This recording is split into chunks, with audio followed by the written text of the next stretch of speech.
The Entrepreneurial Journey Podcast. We're talking business and building a culture that's kick-ass. Where we make it happen, grab your seat, let's have a blast. At the Entrepreneurial Journey Podcast. Thanks for listening, everybody. Did you know at TriCrest, we've built a kick-ass culture, coach and consultant program? So if you're a business coach or consultant and you're looking for something new, add to your toolbox, or even escape the 9 to 5, join us at our next event. Links in the information on the podcast. See you there. Excellent. Okay, so welcome to the Entrepreneurial Journey podcast. I have Sabrina Maddock with me today. Hello, Sabrina. How are you? I'm very well, thank you, Rebecca. How are you? Yeah, I'm really good, thanks. Really good. Thank God the internet's working today. It's been horrid all week. Tuesday was a write-off, but anyway, Thursday seems to be good. Sabrina, you're an award-winning recruiter. You are a former Miss Australia. You have been on The Apprentice in Australia, and you've won a variety of awards, and you've written a book that ended on the reading list of a former Prime Minister of Australia. Is that right? Yes. Okay, right. I'm exhausted just reading the list out. All right. It sounds tiring. You're right, Rebecca. Let's begin at the beginning. What was the first of those accolades that you won? It was Miss Australia. Ironically, that was my first ever paid gig. Would you believe that? Wow. And when I say paid, there was a very small allowance that you were given as Miss Australia because there was so much travel and charity work involved that if you were working, you just have to take the year off. Or if you were studying, you'd defer your studies for a year. So that was the very first of them. Wow. What was that like? I just can't imagine being involved in... I mean, beauty pageants are quite controversial. I don't find them controversial because if you want to enter one, nobody's forcing your arm up your back to enter one. So, if you want to enter one, great, fill your boots. What was it actually like? Such a mixed bag. I mean, 18 years ago, they were a little bit less controversial than they are now. I think they were slightly more glamorous and appealing. However, it was a unique one for me in that I was the first Australian of non-Anglo-Saxon descent to become a Miss Australia in quite some time. And I was born here. My parents both migrated over when they married one another. My father is Lebanese, my mother is Indian.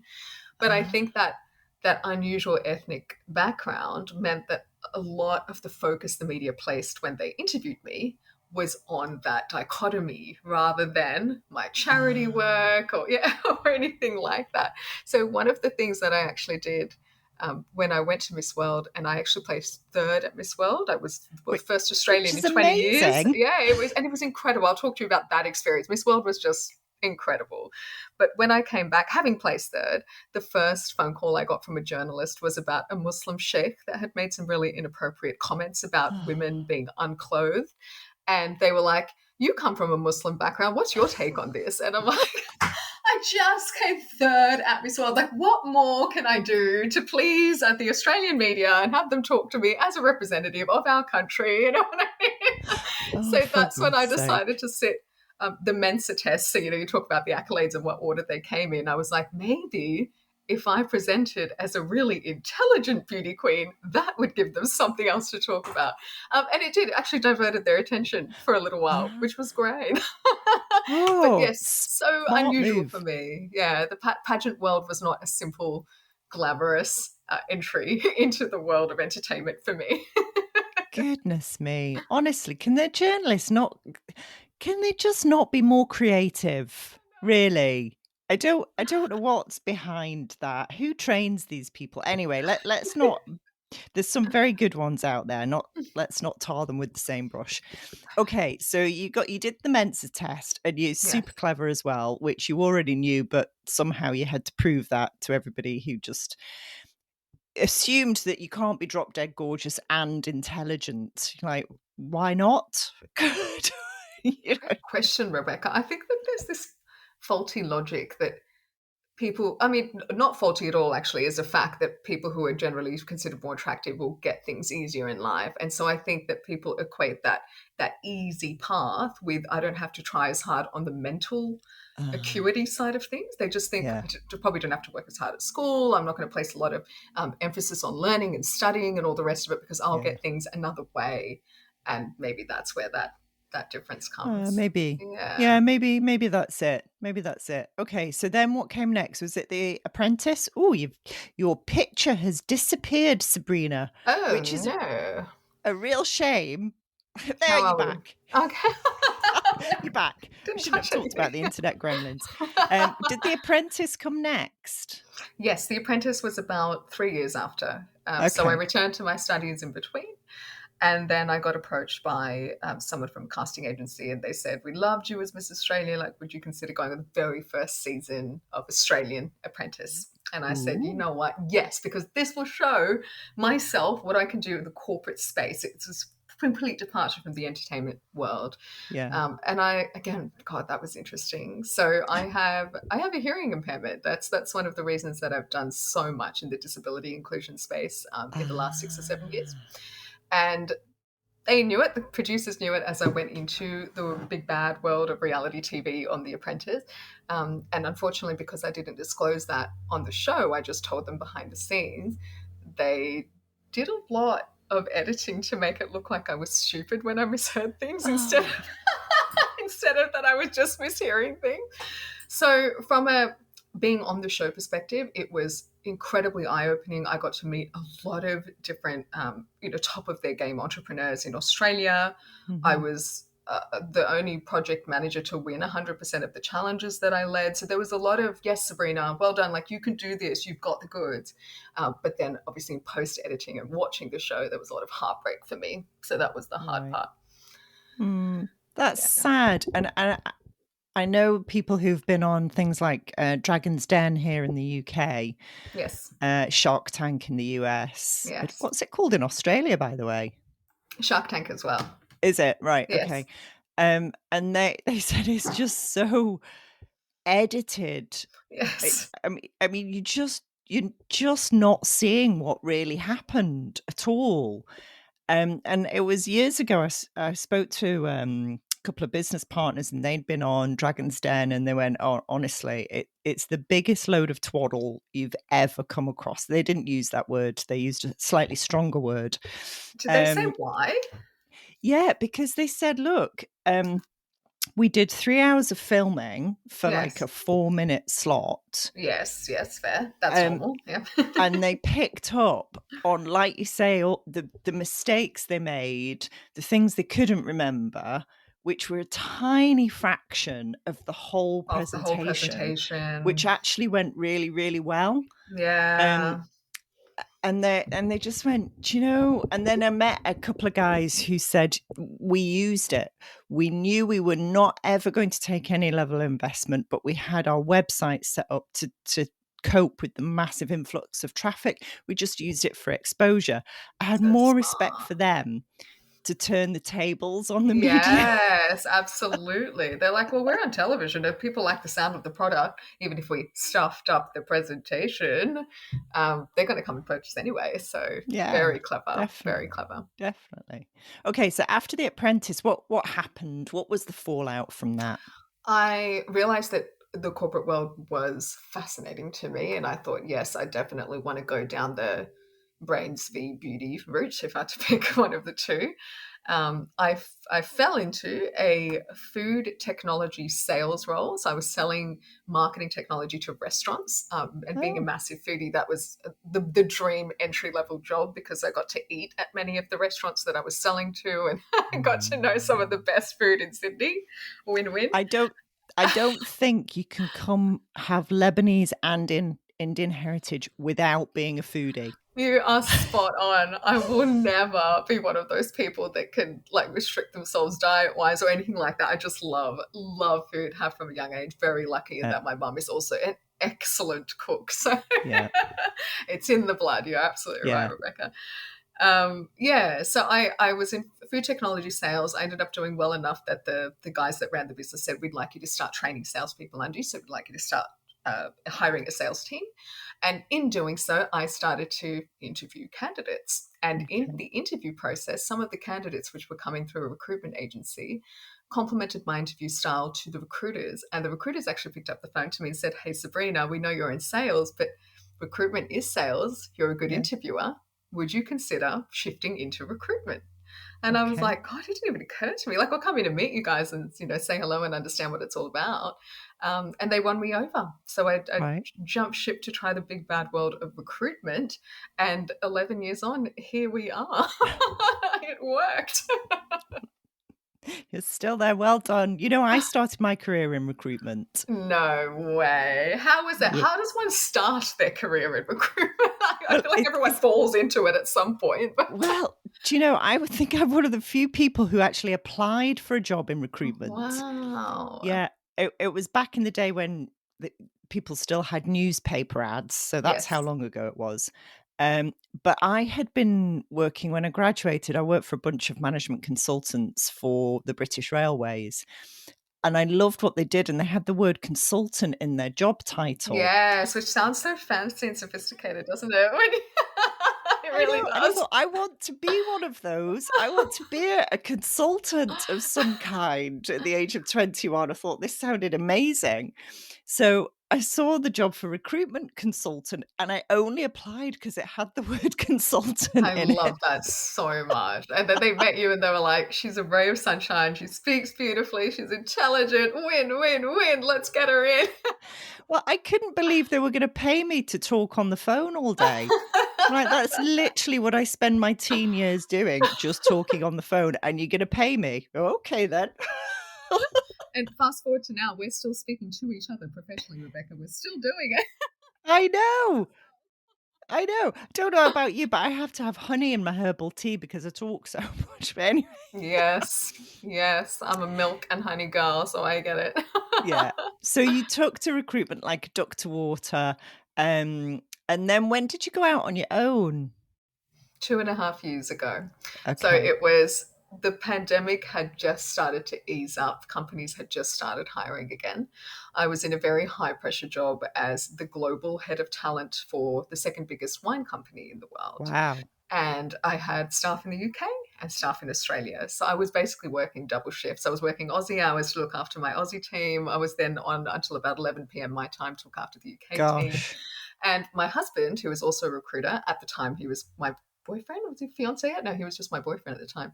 He was sitting there, an agency recruiter, making money, hand over fist, doing half the work that I was.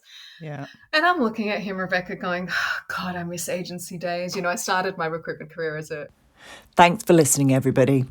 Did you know at TriCrest, we've built a kick-ass culture, coach and consultant program. So if you're a business coach or consultant and you're looking for something new, add to your toolbox, or even escape the 9-to-5, join us at our next event. Links in the information on the podcast. See you there. A recruitment agent, did really well that first year, and then I was internal for a good 9 years. And I'm like, why am I still internal? Why am I killing myself in this thankless job for half the money that he makes? And could just smell that change in the air in terms of the hiring climate, where people were suddenly able to hire freely again. All the restrictions were lifting. So I took the plunge. I decided to quit my job, start the business as a one-man band, and with a real focus on, look, I've been an internal partner for 9 years now. Surely that can be the point of difference. I'm not just a typical salesy recruitment agent. Yeah. And thankfully, it's done extremely well. And guess who my most recent hire is?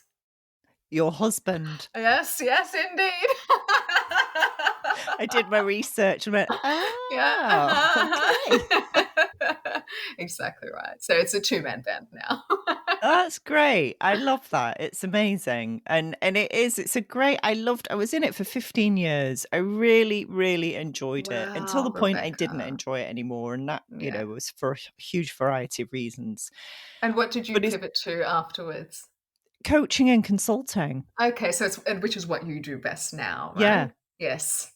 Yeah, because I grew my own recruitment business and then realized that actually the bit I enjoyed most was nurturing the talent in my own team. And I used to Yes. get really excited when they left and set up on their own or left and did something amazing. I thought, I'm not really going to be able to build a great business if I just built them I and keep they just sending them leave. off to Yeah. spread their wings away But that, from us. but that was the bit I really enjoyed the most. I thought, right, I need to do that bit for a living. And Very so I smart. ended up a coach, and now I train other coaches and consultants because, again, I just love seeing people succeed and thrive. And in recruitment, you kind of do, but you don't. You see them start off in that way, and you probably, That's right. You don't often see the end game unless you're a niche specialist that continually recruits in that yeah, vertical. And then 3 years on in their career, you're like, okay, time to move you on to the next role. But yeah, most yeah. recruiters don't get to see that progress. No, they Yeah. don't, and that's the bit I really enjoy. Okay, so Yeah. what do you specialize in? Who do you recruit for? Two things. So the main specialty is what I call corporate. It's a broad term that basically describes anyone who works inside of an office. Okay. So whether it's your front of house, your sales, marketing, finance teams, all the way through to the executives that lead the business. The second vertical, which we've had a lot of success with, it was a side hustle to begin with, but it's become a real second main vertical, is healthcare, because there is such a shortage of healthcare professionals in Australia. Right. I'll give you an example. Podiatry is one of the fields that we recruit, and there were something like 40 podiatry graduates in all of Australia last year. No. 40. So it has become a real, just I guess, a hub of need in terms of managers that are looking for allied health professionals, and we're starting to help out a lot in that space. Wow. So Yeah. you in Australia are experiencing what we're experiencing here in the UK. We can't get the people in the systems trained fast enough. And I guess that's why Australia's pinching all our nurses and teachers and stuff. Yes. And I don't blame you, and I don't blame the people for going. It sounds Yeah. lovely living in Australia, although one too many kind of things that want to kill you for my liking. But Yes, anyway. that's very true. We have, I think it's something like 18 out of the 20 most deadly snakes in the world are over here. Ooh, Lucky us. you're selling it to me, Sabrina. Oh dear. We did have Uh, something like 30 straight days of sunshine last month, though, so that's a selling point, you know. I've been to yeah, the UK 5 times. I know what the weather can be like over there. It's yeah, not it's grim. fun. It's not No, fun. it is grim. And I think if you're a young professional, I think it's an absolutely fantastic place to really get on, make your mark, and you can have a Yeah. much better standard of living over there than you can here. Yes. Um, yeah, no, absolutely. Okay, so what's it like working with your husband? It is challenging and amazing at the same time because Right. there's a lot of undercurrent that can just go unspoken between us because we know each other so well. So if he Hmm. hears me change my tone of voice with a client or a candidate before I've even gotten off the phone, he'll be like, "This happened, didn't it?" And I'm like, "Yes, how could you tell?" And he's like, "I just heard that your voice shift." But then there's also that, I think it's that typical male female thing where woman has opened up a business, very successful in his own right. Husband has joined the business. Woman is now trying to say, please do things my way. This is my brand and my polish and my particular presentation. And he's like, but I've been a recruiter for 11 years as well. I'm going to do it my way.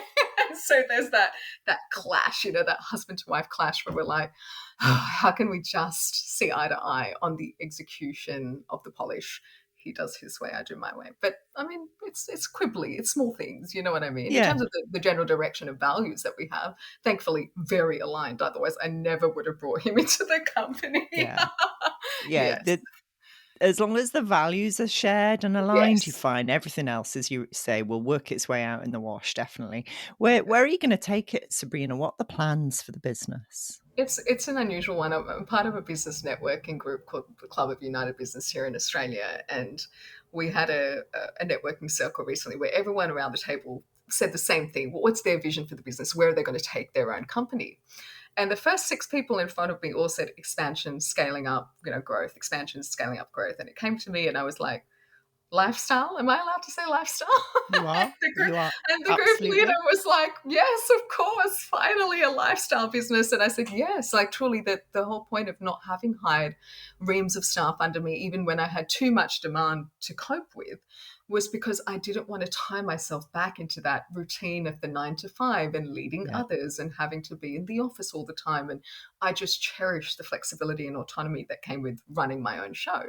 Yeah. To give you an example, I traveled 8 out of 12 months last year and and Wow. managed to work for half of it.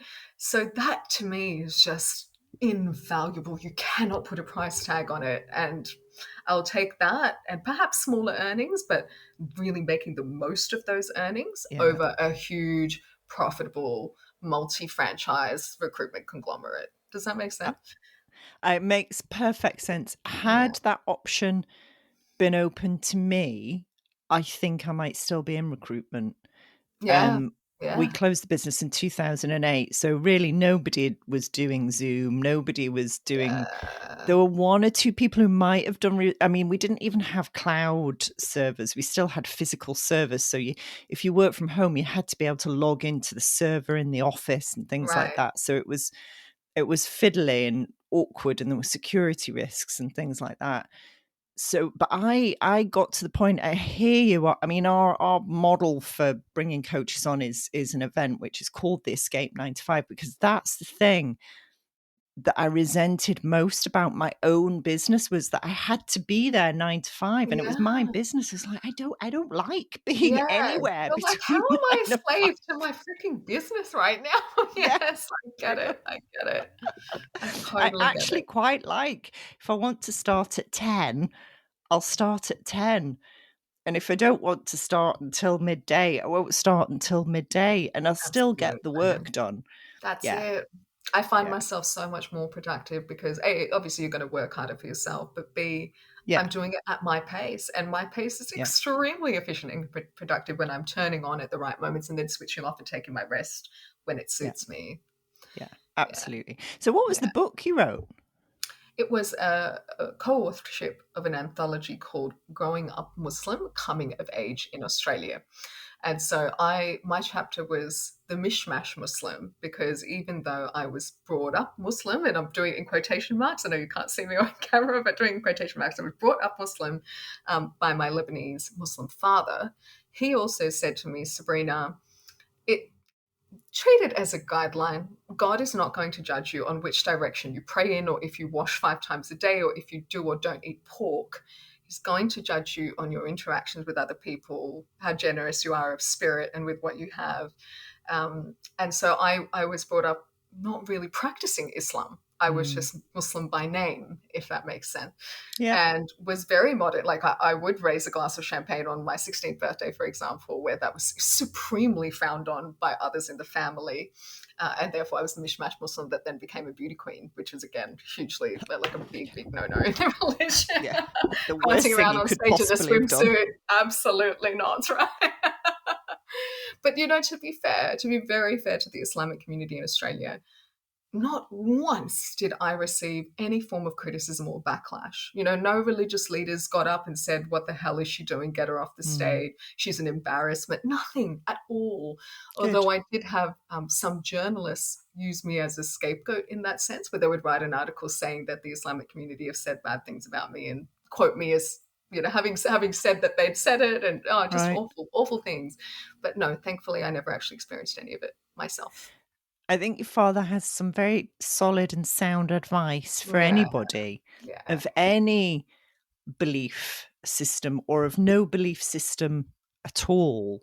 And I yes. think that's when you pare back all religious systems, that's all they're telling you to do. Everything else is, I think, has been, and I'm putting it in brackets now, man-made.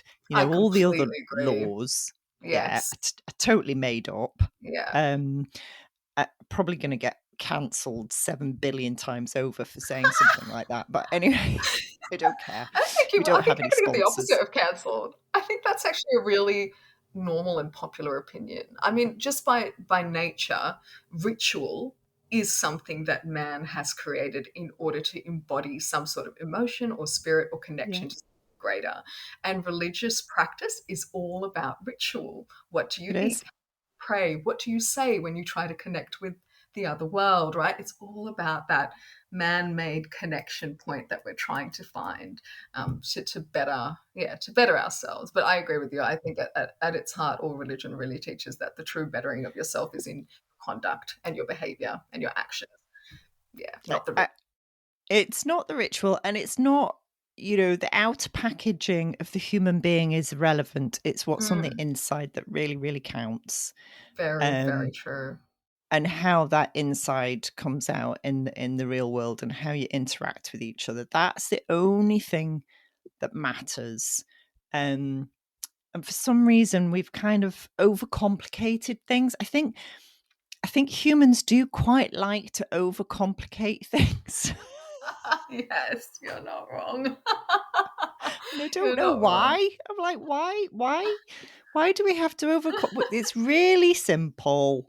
We're just trying to do our own thing here. Please don't try and force anybody else to do what you do, because they just don't want to do Agree. it.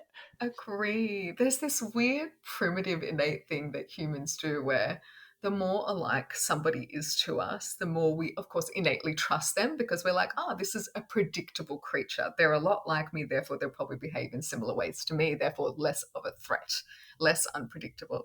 But what that means is that anyone who is other is treated as threatening and unpredictable, and therefore they try to change them and make them as much like me as possible in order to remove the threat. So it's just this weird primitive response we have, and you really have to check yourself, I think, if you're starting to behave or think in that way and go, hang on, just because they're different, does that mean that they have to be a threat or that they have to be like me in order to be safe and okay? No.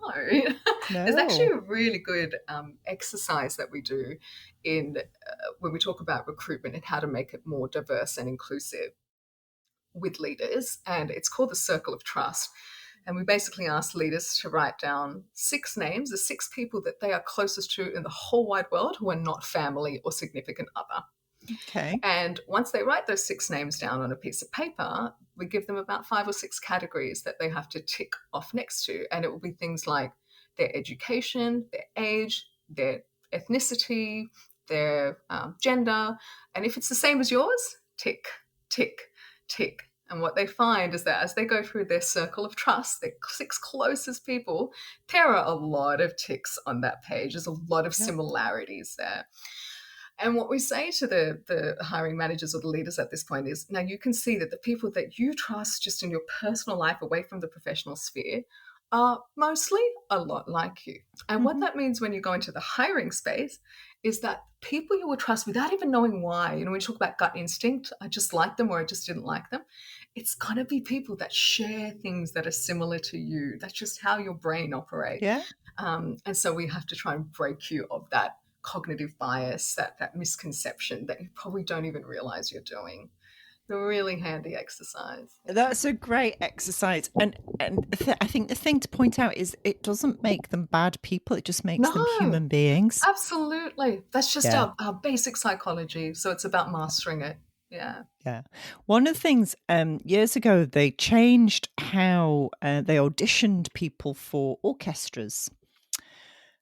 And this was a number of years ago, and they started doing blind auditions so that all the auditioners could do was hear the person play the instrument. They couldn't see them. They didn't know their name. They didn't know anything about them. It was just on their skill.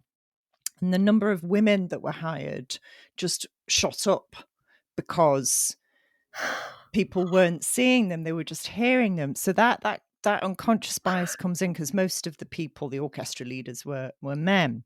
Now, again, it doesn't make them bad people, but it just comes back to your point. And I'm really wondering whether there's a way in recruitment we can introduce that kind of equivalent where we can't, certainly for the initial stages of the interview process, probably not the final one, because you really do want to look somebody in the eye and work out whether you can work with them. But whether in the initial stages there is something about just getting the skills and the behaviors and the attitudes without knowing anything else about the individual. And I don't know Yes. how you do it. Yes. Maybe you do, Sabrina. Maybe you've already thought of it, but I think there's something in that. I think the easy one, the one that's almost a mirror for the orchestra scenario that you just gave, is de-identified resumes. So Okay. recruiters will ask the managers ahead of time, if you really want to have an inclusive process, do you consent to us removing names and education, so university that they went to, etc., Yeah. anything that can really pick, the address that they live at, therefore are they in an affluent suburb or not, that kind of thing, Yeah. off the resume, so that you can only see their experience. And that started to gain a lot in popularity because younger folk, people that are from different backgrounds, genders, are starting to get hired more. I remember when I was young, my very first boyfriend, when he finished university, went out into the workforce. He was actually Arab. He's the only Muslim guy that I dated when I was younger. And he was applying for pharmacy jobs with his normal name, which is a very easily identified Middle Eastern name. And the second he decided to anglicize his name, he started to get interview callbacks, whereas he got none. Some of them from the same places he'd already applied to with the exact same CV, just with an anglicized name instead. So it is a sad but true thing that de-identification of a CV can be quite useful for making the process more inclusive. The other thing that you talked about, Rebecca, which is skills-based hiring, just identifying the skill rather than the experience and the rest of it, has become such a hot topic in recruitment, and everyone's scrambling to figure out, how do we focus purely on this one aspect of an individual? Some software is starting to allow for, I guess, more distance between the manager and the person, so that they can focus purely on the content of what an individual says. So I'll give you an example. There's now video interviewing software where the candidate can look at the question that's being provided on screen from this prompt. They will then record their answer to the screen, and rather than having the video watched by the manager will just get a transcript of their answer. And so it takes away the visual intonation. But can you imagine then how much is lost because you can't see or hear that person? And so much of who we are as professionals is made up of the way we sound and look, right? It's true. The way we respond to each other, the way we read verbal signals. If Rebecca was on screen with me here rolling her eyes as I speak and I don't respond to that in an interview, Rebecca might be like, gee, she's really poor at social cues. I don't think I'm going to be hiring Sabrina anytime soon. But if you're just reading my words, you might take a punt on me. So it can go both ways. I myself am not a fan of AI in the recruitment process. Oh, no. And I'll tell you why. Yeah. Because if people are using AI to generate their own CVs, AI are reading those CVs, then the person that turns up on day one in the business is nothing like the person you think you're going to get. It's so true. Do you want to hear a funny one that I've seen AI used for recently? Same sort of thing. They're a candidate in an application process, but the application process is for winning a business award. So I'm talking about small businesses in a small business award competition. And the applications that they have to write, they're asked all sorts of questions about their profit lines and some of the innovative things they're doing as businesses and sustainability practices and what have you. They're just using AI to generate their responses. And the written application just reads like the most generic piece of, was it twaddle? Was that your word earlier, Rebecca? But that's how it's playing out. They're actually just going, oh, AI, you write my award application for me. Hopefully it'll get me somewhere. Rebecca, you've done it. You've done it for me. You've frozen. I could see a little, oh, she's offline. Oh, no. Okay, I'm just going to stay on the call and hopefully, here she is. That's okay. I soldiered on and gave the full answer to that question. So hopefully it's an uninterrupted answer, but I'm happy to do it again just for your reaction if you would like. Okay. All right. So we were talking about, yes, I said one of the unusual ways that I've seen AI applied one of the unusual ways that I've seen AI applied recently is I was judging a small business championship awards. And a lot of the applicants are now using AI to write their applications. So all of the questions like, what's one of the most clever things you've done in regards to sustainability, or what are some of the employee benefits that you give to your staff, or whatever, to try and win the award. And they just type the questions in for AI, and AI spits out the response. We saw a couple of applications where they were like for like answers, like written by the same bloody robot. So yes, it can be hugely detrimental. As soon as we see that, we obviously throw out the application, and that's it. You've discounted yourself before you've begun. Oh, I love this question. I think it would be honest, ethical, humorous, and direct. Yeah. Yeah. I think the ethical part is really important because you could be very honest, direct, and humorous and be a total shark at the same time. But my whole brand is about I will look after you. I will make sure you are taken care of. I will not do you dirty. I am not one of those shonky recruiters that's just going to make you regret working with me down the line. Ethics have to come first. Yeah.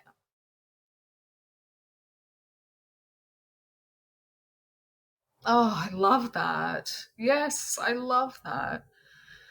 Yeah.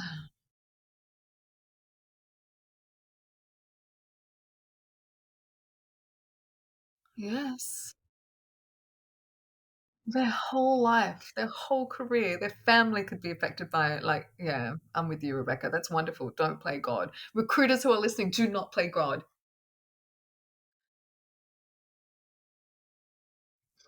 Yes.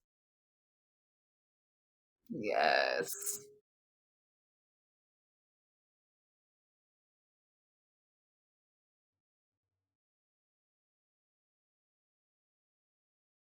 Oh,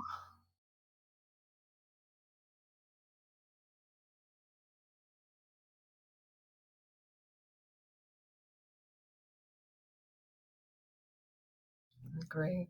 I agree. Yeah.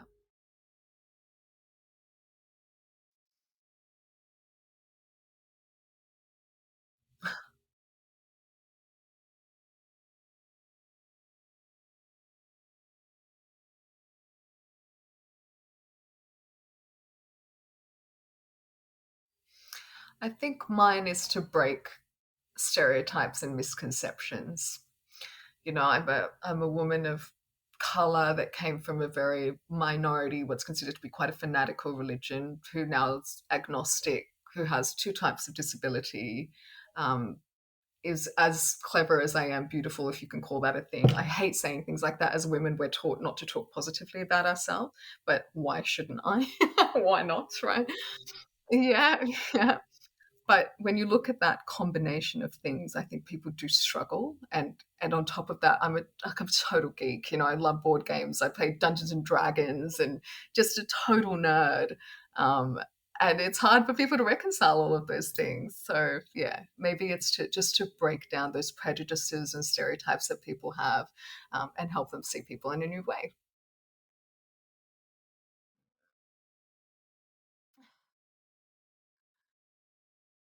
Oh God, me too. I love a book. I love a book. It's one of my favorite things reading. I did a lot of that when I was traveling last year. God, it was like coming home, when you can really spend time with a good book. I think I read a beautiful out of office from you, saying that you were on the beaches in Spain, was it? Yeah, reading a good book. Yeah, I love that.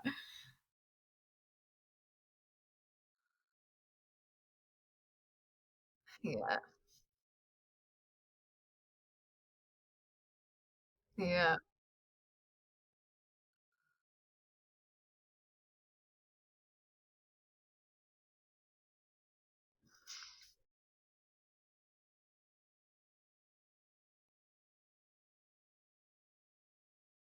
Thank you so much, Rebecca. The same to you. Thank you for having me.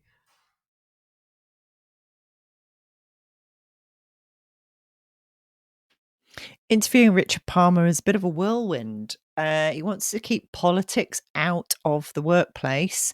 He's launched with his co founder an HR business consultancy and practice that supports organisations to have fair play at work.